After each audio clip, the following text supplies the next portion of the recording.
இயேசு கிறிஸ்துவின் நாமத்தினாலே அன்பின் வாழ்த்துக்கள். இன்றைக்கான தேவார்த்தை என்ன கேட்டீங்கன்னா, நீதிமொழிகள் 24ஆம் அதிகாரம் 5வது வசனத்துல ஞானம் உள்ளவன் பல உண்ணவன் அறிவுள்ளவன் தன் வல்லமை அதிகரிக்க பண்ணுகிறான் வசனம் இருக்குங்க. நம்மளுடைய உலகத்துல நம்ம என்ன பண்ணிட்டு இருக்கிறோம், ஸ்கூலுக்கு போற பிள்ளைகள், அதே போல காலேஜ் போற பசங்க யாரா இருந்தாலும் சரி, அவங்க எல்லாருமே அவங்களுடைய அறிவு திறன் எப்படி அதிகரிக்கணும் அப்படின்றதுனால ஸ்கூலுக்கு காலேஜுக்கு அதே போல இந்த ட்ரைனிங் இன்ஸ்டியூட் எல்லாத்துக்குமே போறாங்க. ஆனா இன்னும் சில பேர் என்ன பண்றாங்கன்னு நீங்க கேட்டீங்கன்னாக்கா, டைம் வேஸ்ட் பண்றாங்க இந்த இன்ஸ்டாகிராம் ஃபேஸ்புக் அந்த மாதிரி இல்ல.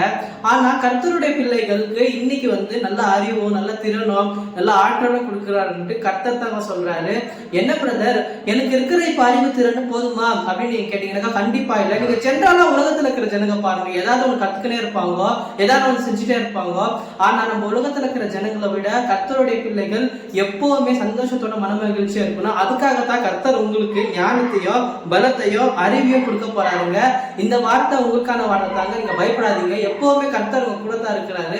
எதுக்கு பிரதர், எனக்கு எதுக்கு அறிவு, எனக்கு எதுக்கு திறன் பிரதர், நான் எப்பவுமே தோத்துருவேன் தான், தோத்து போனவன் தான் என் வாழ்க்கையில அப்படின்னு யோசிச்சுட்டு இருக்கீங்களா? கண்டிப்பா கர்த்தருடைய அறிவும் கர்த்தருடைய ஆற்றலும் உங்களுக்கு இருந்தாக்கா, சாலமோன் ராஜா எப்படி நடத்தினாரோ அதே மாதிரி உங்களுடைய வாழ்க்கையை நீங்க நடத்துவீங்க. அதே மாதிரி உங்க தெருவையும் நீங்க நடத்துவீங்க. தேங்க்யூ சோ மச் ஃபார் வாட்சிங். God bless you.